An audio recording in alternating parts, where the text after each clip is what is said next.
você, tudo bem?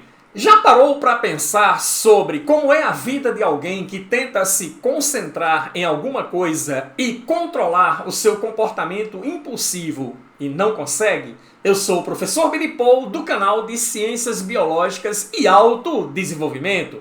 E após a vinheta, na nossa série Mensana in Corpore Sana, transtorno do déficit de atenção e hiperatividade. Vamos lá?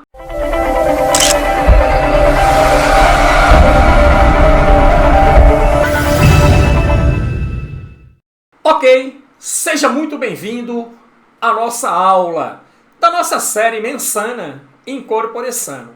Hoje vamos conversar com você sobre TDAH, compreender para conviver. Mas antes de falarmos sobre isso, eu gostaria de fazer a seguinte pergunta a você que está assistindo a nossa aula. Qual a relação que existe entre o cérebro e uma massa de modelar? Isto, é exatamente essa a relação. O nosso cérebro, ele pode ser comparativamente equiparado a uma massa de modelar. E eu quero que você pense numa massa de modelar bem macia, uma massa de modelar cuja a possibilidade de você fazer as mudanças conformacionais necessárias para adaptar essa massinha de modelar àquela configuração de um objeto que você pretende expor.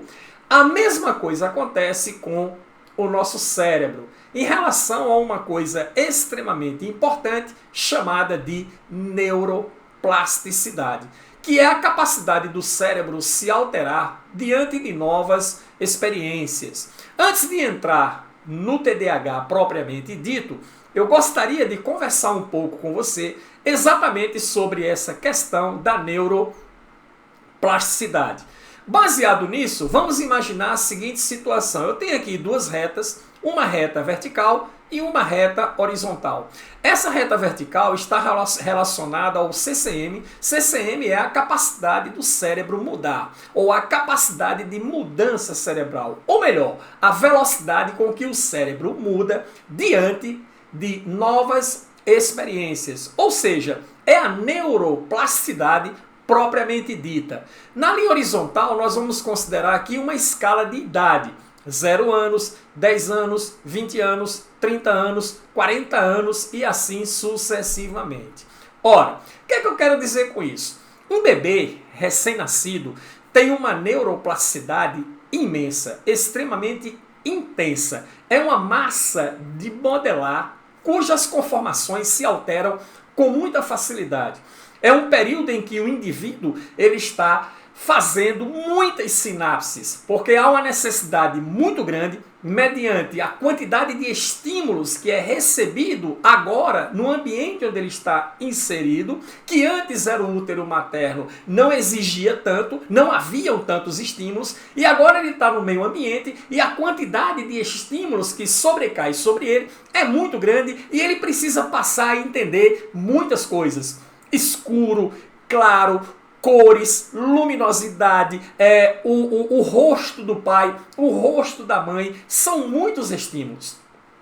Consequentemente, a neuroplasticidade elevada faz com que se estabeleça muitas sinapses nesse período.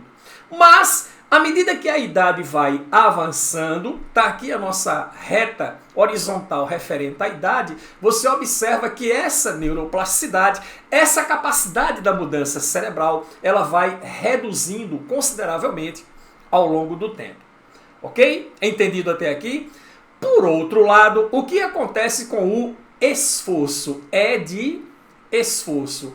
O esforço inicialmente em 0 anos, 10 anos de idade, o esforço você percebe que é mínimo. A neuroplasticidade é extremamente alta nesse período. Ou seja, quanto mais jovem, maior a neuroplasticidade, ok? E aí nós temos aqui um fato interessante. O indivíduo tem uma grande facilidade em aprender com o mínimo de esforço. Aprendizado com o mínimo de esforço. O que é mais fácil para se aprender uma nova língua? Um menino de 10 anos, um menino de 5 anos ou uma pessoa de 55, de 60 anos? Você não precisa pensar muito, já sabe evidentemente que o indivíduo de menor idade tem uma facilidade muito maior de aprender uma nova língua, ou seja, de modificar as conformações, a neuroplasticidade, ok? Para aprender esse algo novo. Mas à medida que o tempo passa, o que acontece? A situação se inverte. Eu vou ter aprendizado, claro, você vai continuar aprendendo, claro, você aprende por toda a vida, mas o esforço ele será o quê? Muito maior quanto mais velho você seja. Esse gráfico é para chamar a atenção para uma coisa importante que é o quê? Esse ponto de cruzamento entre as duas linhas. Esse ponto de cruzamento entre duas linhas que vai acontecer por volta de 25 anos, entendido ou não? O que é que você observa aí? Eu tenho até os 25 anos o que denominamos de neuroplasticidade passiva, entendido? O que vai acontecer aí? Você tem mais aprendizado com menos esforço e acima de 25 anos você passa a ter a neuroplasticidade ativa. Após 25 anos mais aprendizado, mas consequentemente com mais esforço. Qual é a conclusão que nós tiramos disso e qual a relação disso com o TDAH? Olha só, conclusão 1. A aprendizagem está relacionada com o processo de neuroplasticidade. Quanto maior for a neuroplasticidade cerebral, quanto maior for a capacidade do cérebro mudar, mais fácil será para ele aprender, assimilar e estabelecer novas sinapses em relação a informações novas. Ok? Ou seja, a neuroplasticidade do cérebro após os 25 anos deve-se ao foco atencional. Vou repetir. Após os 25 anos deve-se ao foco atencional. Ou seja, né, neuroplasticidade ativa. Isto é, quanto maior for o esforço cognitivo, maior será a neuroplasticidade, maior será a capacidade do seu cérebro mudar diante da nova informação. Foco atencional. E aí, eu pergunto para você, o indivíduo que sofre de TDA ou TDAH, qual o grande problema que ele enfrenta? Exatamente foco atencional. Mais especificamente, a sustentabilidade da atenção por um tempo relativamente longo, por um tempo relativamente prolongado. Ele não consegue fazer a manutenção dessa atenção. Consequentemente, a sua neuroplasticidade fica comprometida. A sua capacidade de mudança diante de novas informações tem um grau de dificuldade maior. Entendido até aqui? Muito bem. Agora vamos conversar sobre o TDAH. Primeira coisa importante. TDAH é um transtorno do neurodesenvolvimento ou um transtorno neuropsiquiátrico, como você queira, de etiologia multifatorial. Etiologia significa causa, agente etiológico, causa. Multifatorial porque não é um fator só que leva ao TDAH. E quais são esses multifatores, professor? Existe um componente genético e existem componentes de natureza ambiental. Por esse motivo, se diz que o TDAH é uma disfunção de natureza epigenética. E o que é epigenética? É o estudo da complexa relação entre a carga genética que o indivíduo traz consigo e a influência ambiental, G vezes A. Ou seja, onde está a natureza genética do TDAH? Isso está relacionado ao sistema dopaminérgico, a questão da dopamina. A dopamina é extremamente importante. A dopamina está intimamente ligada ao prazer. E aí, o que acontece, né? A dopamina gera especificamente motivações a nível de sistema dopaminérgico ou a nível de sistema de recompensa. Mas a expressão de certas proteínas relacionadas ao transporte de dopamina e a recepção de dopamina tem a ver com 4 genes. Acredita-se que sejam 12, mas já foram identificados 4 genes. O DAT1 e DRD1, 4 e 5. O DAT1 são proteínas, é um gene específico, ok? Que induz especificamente a produção de dopamina. Produção de dopamina no VTA, na área tegmentar ventral, que é a área específica que produz a dopamina, deve-se ao DAT1. eu aconselho você a assistir aula sobre sistema de recompensa, porque fica bem mais interessante para você entender a aula de TDAH. Os demais genes é o DR, D1, 4 e 5, que está relacionado com a síntese de proteínas receptoras de dopamina nos sistemas cerebrais que a dopamina está envolvida para o seu complexo funcionamento. O predomínio ambiental está relacionado com álcool, tabagismo durante a gestação, danos no lobo frontal, que é onde localiza-se o córtex pré-frontal, traumas específicos na infância, na adolescência e outros fatores também, ou seja, excesso de estímulos de natureza ambiental. Então, quando você junta, né, a predisposição genética devido à variante desses genes, vale salientar que esses genes todos nós possuímos, mas eles podem desempenhar comportamentos diferenciados mediante estímulos ambientais, é isso que acontece, isso pode gerar exatamente os transtornos de déficit de atenção. Ok? São variantes genéticas dos genes DAT1 e DRD1 que levam a essa disfunção. Ok? Formas de apresentação: tipo 1, predominantemente desatento. Tipo 2, predominantemente hiperativo impulsivo. E o tipo 3, predominantemente combinado. Ou seja, ele tanto tem o déficit de atenção, que é característico da disfunção, como ele apresenta também a hiperatividade, que é uma característica que pode ou não estar presente no indivíduo com TDA. Nesse caso, ele passa a ser classificado como TDAH.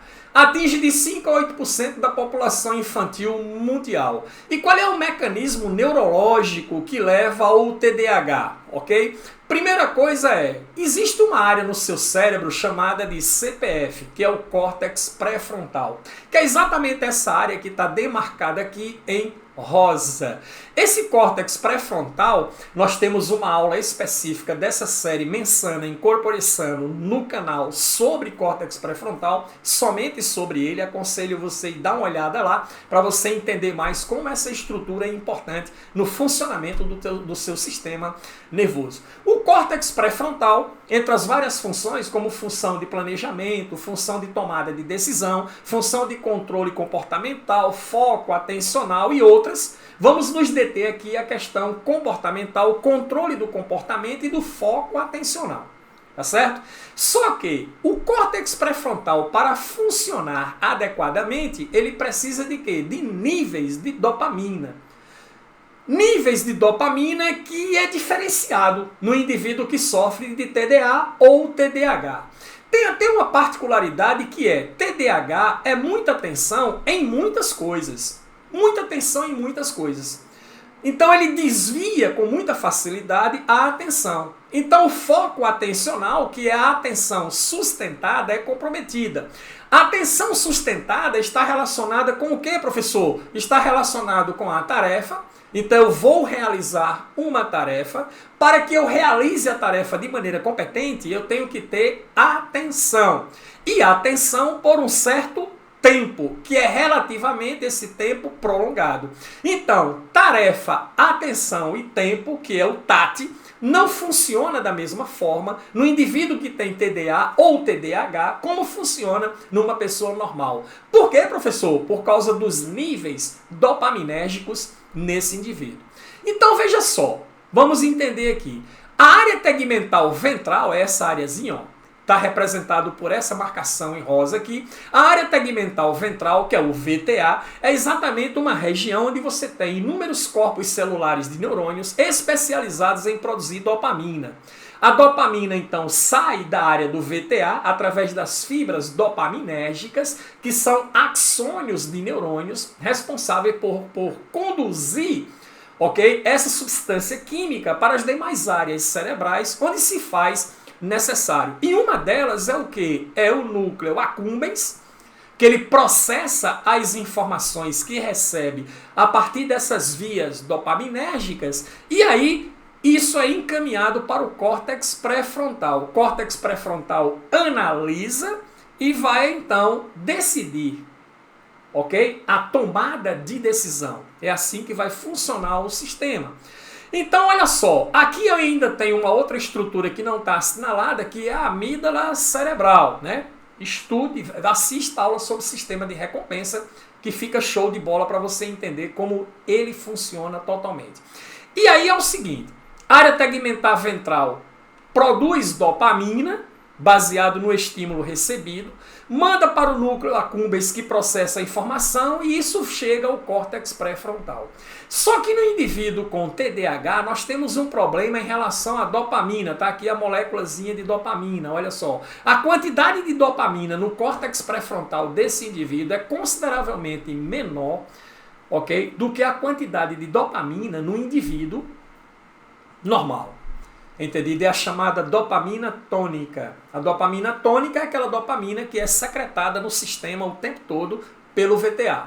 Então você tem aí a dopamina que é liberada normalmente para que o sistema ele funcione adequadamente, principalmente o córtex pré-frontal.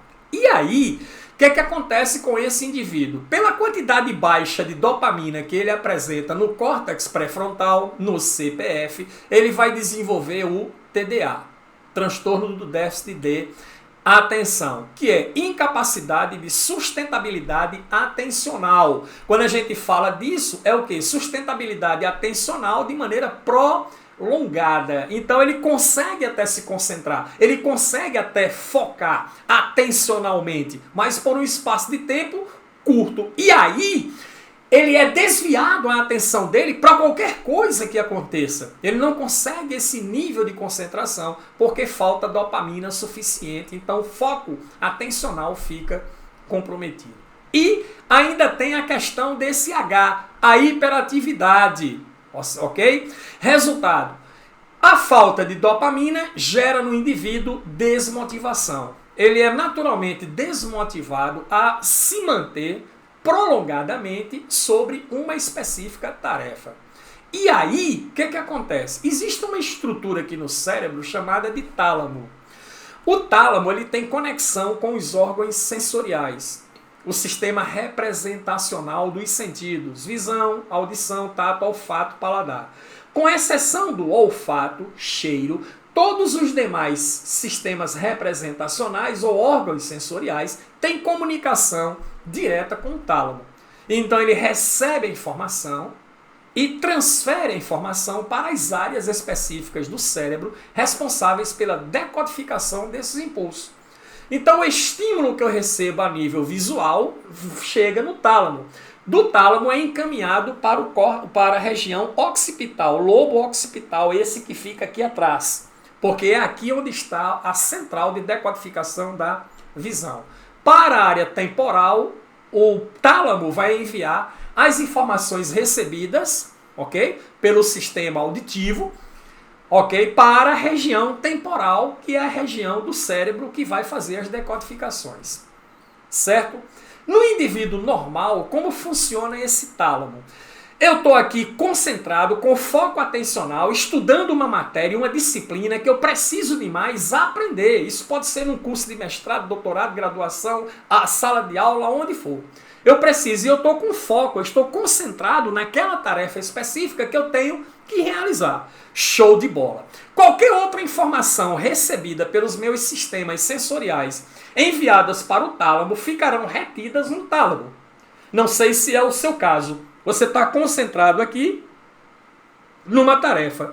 Acontece um barulho aqui e você não desconcentra. Alguém chama por você, professor Billy Paul, e você nem escuta. Isso, você está com foco atencional, cognitivo, em potência máxima. O tálamo não manda a informação para as áreas cerebrais específicas e que essas áreas fazem as decodificações. É como se ele retivesse. No indivíduo com TDAH, esse tálamo é como se ele fosse cheio de buracos. A informação chega e passa, a informação chega e passa. Então ele tem o desvio natural de sua atenção o tempo todo, impedindo que ele tenha a sustentabilidade ou a atenção sustentada por um espaço de tempo longo. Entendido? E ainda tem o problema com ele, que é esse H aqui, a dificuldade inibitória do comportamento. A hiperatividade. Por quê? Porque a área do córtex pré-frontal responsável pelo controle comportamental, o que é que acontece? Não está atuando como deveria. Então ele age muito instintivamente. Então ele faz coisas que não deveria fazer.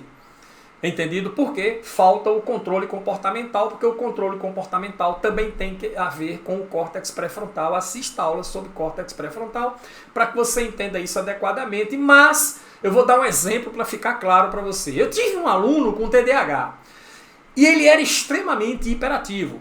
E um dia eu estava dando minha aula, normalmente, e o que aconteceu? Ele estava altamente impaciente, mexia as pernas, mexia as mãos, mexia os braços, e passava a mão na cabeça, e girava para um lado, girava para o outro. Então eu incomodado com isso, cheguei perto dele e perguntei, mas fulano, o que está acontecendo com você? Eu estou notando que você está muito agitado. Você quer dar uma saída? Você quer tomar uma água? Você quer fazer alguma coisa? Quer ir na coordenação?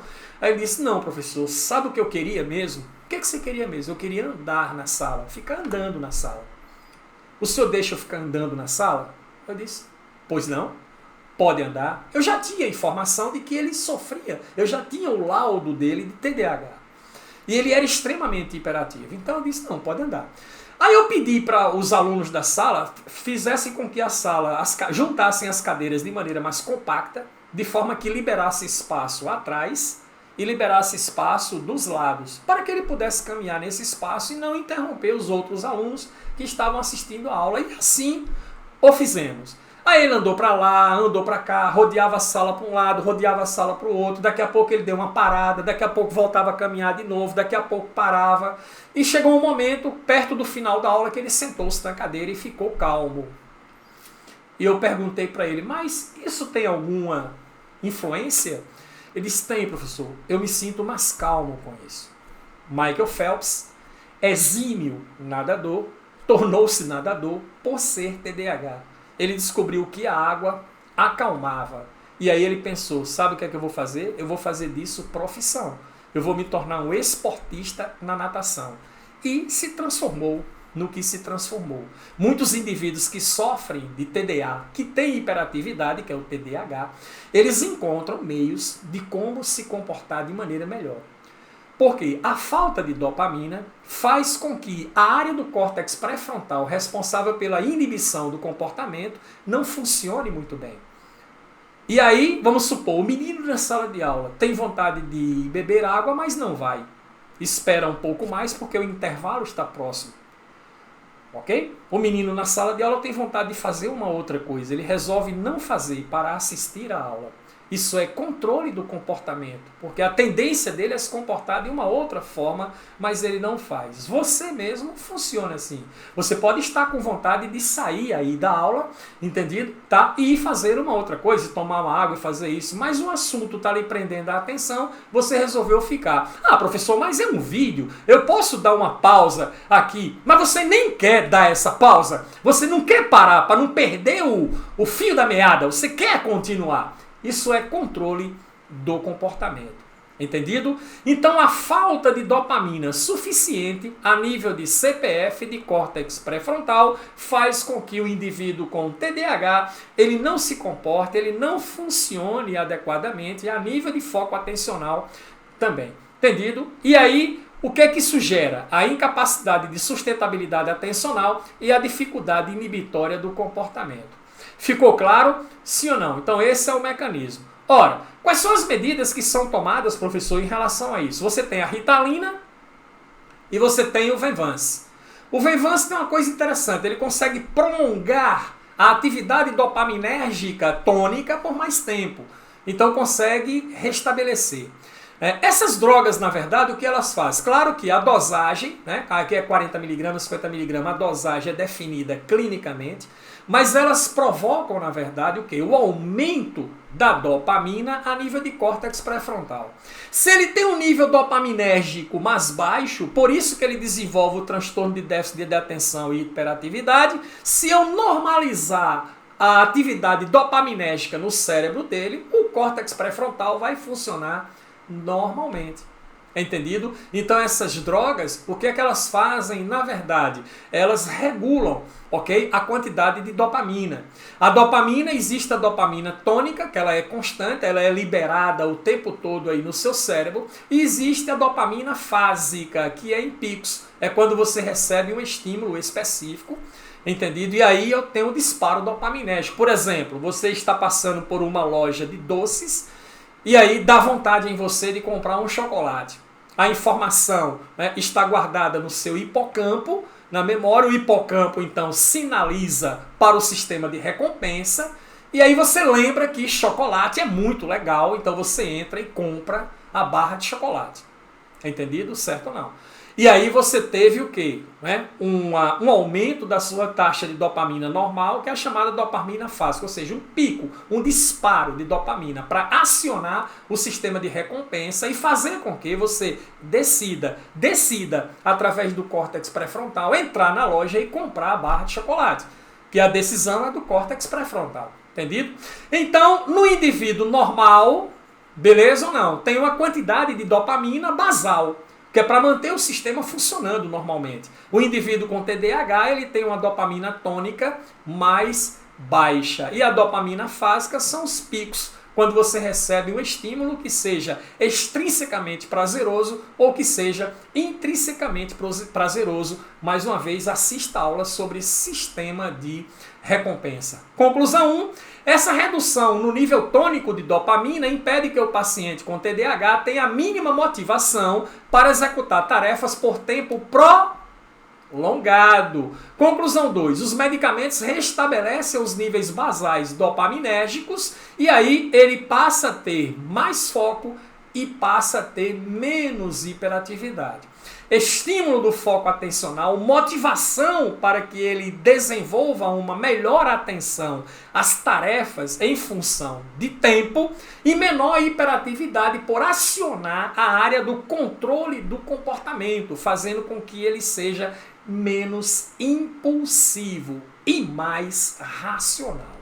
Beleza? Show de bola? E aí, vamos lá. Algumas coisas importantes dessa nossa aula para finalizar. É uma condição neuropsiquiátrica complexa e multifatorial. Atinge 3 a 8% das crianças em idade escolar em todo o mundo. Ok? A neurobiologia caracteriza como a disfunção da neurotransmissão dopaminérgica na área frontal, onde está localizado o córtex pré-frontal. É a chamada região mesolímbica mesocortical. Então é isso aí, beleza? Que mais? A amígdala cerebral accumbens e o hipocampo são menores. A amígdala cerebral é o centro de tomada de decisões emocionais. O núcleo accumbens, que processa a informação, e o hipocampo, que memoriza aquelas informações clássicas que produzem prazer. Atraso na maturação de regiões reguladoras das emoções, principalmente a nível de córtex pré-frontal. Implicação em capacidade de foco, distração, presença ou não de hiperatividade, aí varia de pessoa para pessoa. Quais são as áreas principais afetadas? O córtex pré-frontal medial e a amígdala cerebral. Então essas são as áreas mais afetadas. Como lidar com TDAH? Primeira coisa importante, incentivo a objetivos. Estabelecimento de objetivos está relacionado com o córtex pré-frontal, porque objetivos requer planejamento. Pensou em planejamento, seja planejamento de tarefa, para a realização de tarefa, seja planejamento futuro, metas e objetivos, então tudo isso está relacionado com o córtex pré-frontal. Então no momento que você estabelece metas e objetivos, claro, metas e objetivos que motivem o indivíduo com TDAH, então consequentemente ele vai atuar de maneira mais competente. Simplificação das tarefas. Professor, então as provas têm que ser adaptadas? Realmente tem. Então o indivíduo que é professor, né, ele, tem que estar adaptando prova o tempo todo. Eu trabalho numa escola que eu tenho que fazer quase 20 provas, porque é uma prova para cada laudo específico que eu tenho para cada aluno, mas não sei o que se vai fazer a nível futuro para se solucionar isso a nível educacional, mas é por aí. Paciência, compreensão, amor, empatia, procurar entender compreender as limitações que esse indivíduo tem e dar a ele o apoio necessário. Isso é extremamente importante. E jogos.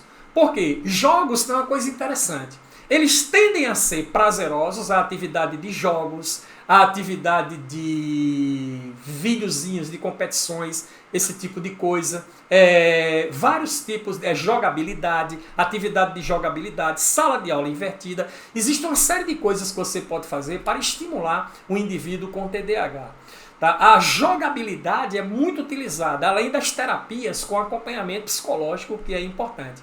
Mas se, fazendo um jogo, você consegue chamar a atenção dele por causa do sistema de recompensa, isso ajuda exatamente no quê? No desenvolvimento do córtex pré-frontal do indivíduo.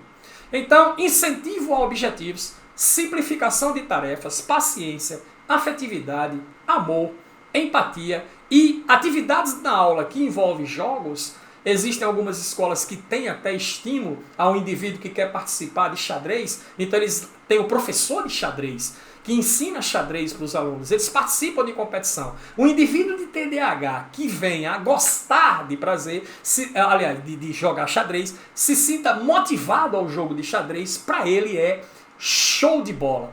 Porque o jogo estimula tanto que a atenção, como estimula também a concentração. E associado ao fato dele gostar, ele consegue manter a sustentabilidade atencional de uma forma bem produtiva. Então segue aí a dica para você. Foi um imenso prazer estar contigo nessa aula. Se inscreva no canal, ative as notificações para receber as informações de novas aulas. Claro, foi um imenso prazer estar com você. E nos encontramos na próxima aula, seja de biologia, seja de autodesenvolvimento. Até lá!